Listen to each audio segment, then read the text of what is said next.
This season, Manchester United have had far too many games where they've conceded way too many goals in a match. And the main reason for that, for me personally, is because defensively the team is set up completely wrong in most games. Now, some of you might sit there and argue against that and say, well, for example, we beat Everton 3-0 last weekend. That's a tricky game, we kept a clean sheet. But even in a game like that, if you actually look at the underlying numbers, United were very, very fortunate not to concede in that game, conceding 2.47 XG. I know a lot of people don't like XG, but it is a good way of pointing out the chances created in a game. So even in that game where United didn't concede, they should have done. They gave away a lot of opportunities. And again, I think the reason for this is because the defensive structure at Manchester United simply isn't good enough.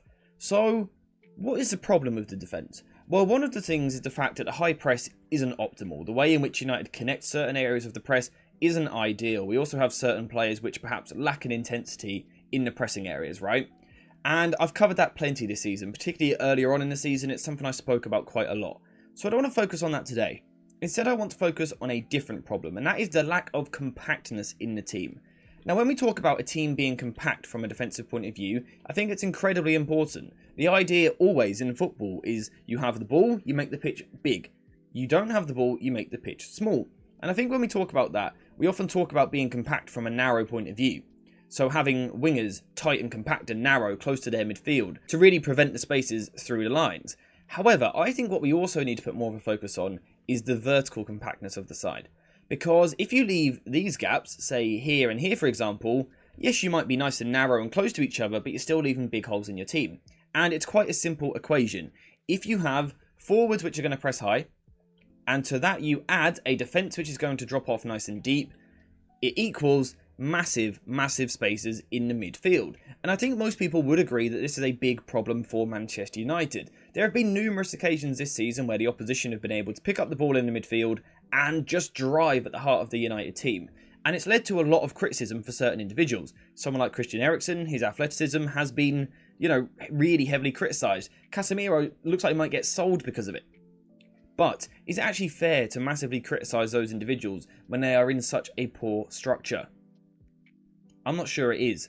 And what I want to do to back up this video, because, it's easy to sit here and say, I think United's forwards press too high, the defence drops too deep, it makes a gap in the midfield. I genuinely believe that is the case. I think if a lot of you watch games, I think you would agree. Actually, quickly get in the comments before we go on to the next bit. Do you agree that that is a problem? Quickly answer that question. But I do think when I have an idea like that in my head, it's easy to go into matches with that preconceived idea. So I actually want to look into the numbers behind it, to see if the numbers also back up what I'm seeing on the pitch. And guess what? They do. So we'll start off with high turnovers in the Premier League. This is when you're winning the ball back high in the opposition's final third. We can see that Chelsea are the best at it, then Spurs, then Manchester United. With 130 high turnovers in the Premier League this season, that is a good thing. In the modern day, teams like to press high up the pitch, try and win the ball back as high as possible. Supposedly, Manchester United do this the third best out of everyone in the league. Now, yes, we can question structure, etc., things like that, but this proves that United do push their forwards nice and high up the pitch to try and win the ball back. So, we know that United do this first part over here. The forwards do press high. The question is, do the defenders drop off, or is that just something which I've come up with in my head? Let's look at the stats. The defensive lines in the Premier League. We can see that Arsenal hold the highest line. This is in metres away from their goal, where defensive actions happen, basically, on average, from your goal. We can see that Arsenal have the best, the highest line in the Premier League. Manchester United are down here with the 10th highest.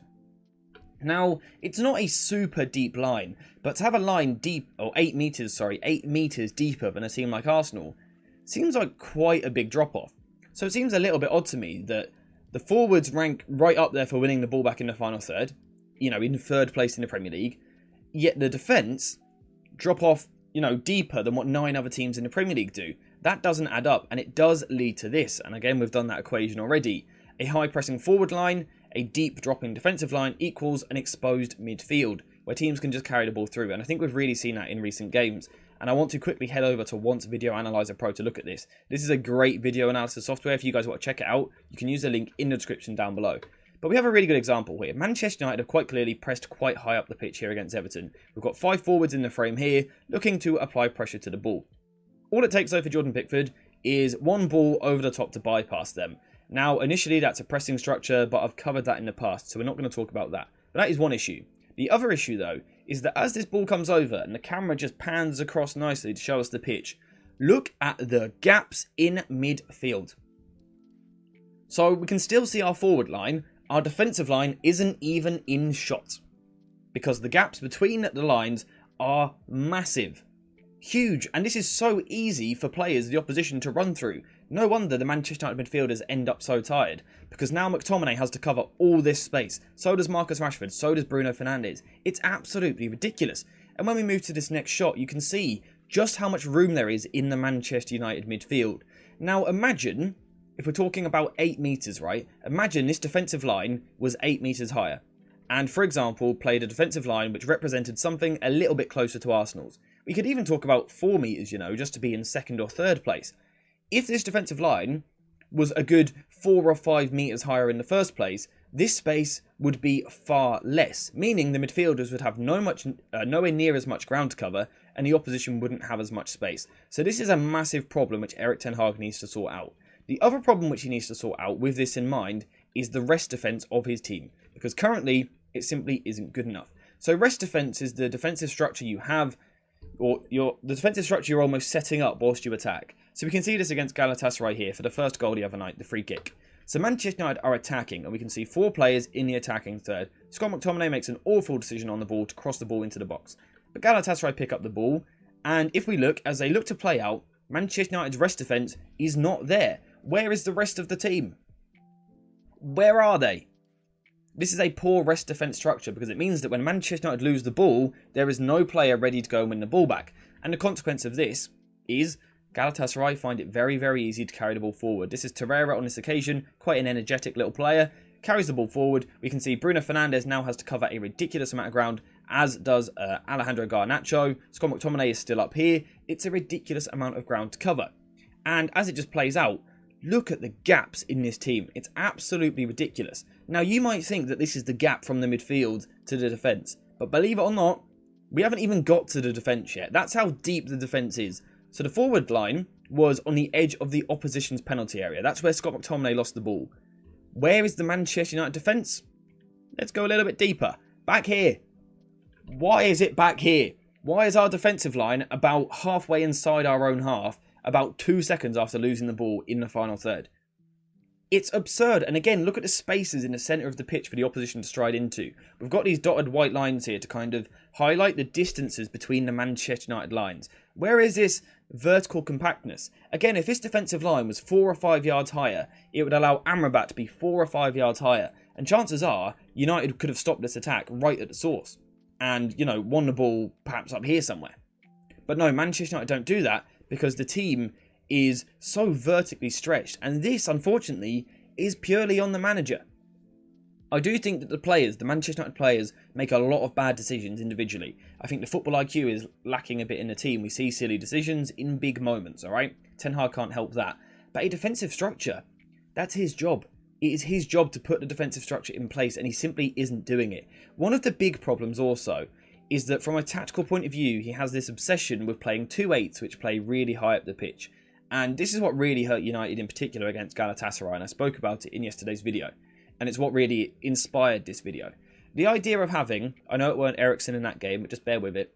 The idea of having a deep midfielder here, and then 2-8s, which are all the way up here, but also having a deep defensive line, it just leaves this holding midfielder with so much ground cover. Whether that's Casemiro, Christian Eriksen, Kobbie Mainoo, Sofian Amrabat, it just leaves so much ground for this player to cover constantly.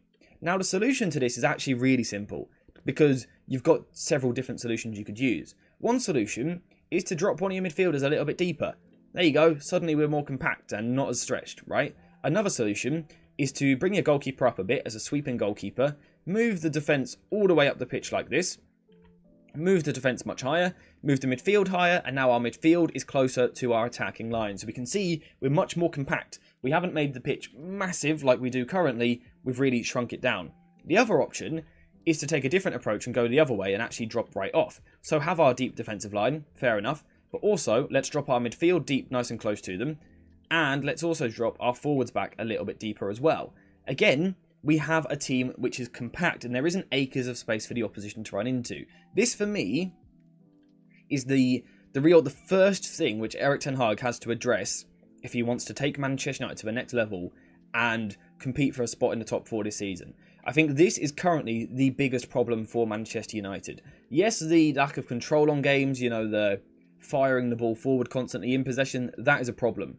But the main reason United's possession side is such a problem is because when they lose the ball, they're so bad. If United at least had a good defensive base, they would be okay, right? We've seen, again, in the Champions League this season, 3 times we've scored 3 goals away from home and not got a win. That suggests you're conceding far too many goals. And whilst, again, a lot of it is mistakes, these are patterns we're seeing in different games, even in games where United are winning and keeping a clean sheet. The underlying numbers prove it. The eyes, watching it, the eye test proves it. There is a big problem with Erik ten Hag's side, and that is that the forwards press high, the defence drops off, and it leaves an absolute crater of space in the middle of the pitch, which teams just continue to drive through the heart of and really hurt Manchester United. That is the problem for Erik ten Hag. We've seen a few solutions, but let me know if you've got any other ideas by getting into the comments down below. Is there a different way United could address this issue? Would this tactical structure work, perhaps with some different profiles in the midfield? Let me know what you think. But apart from that, we are finished for today. So thank you guys for watching. I hope you have enjoyed it. And as always, I'll see you in the next one.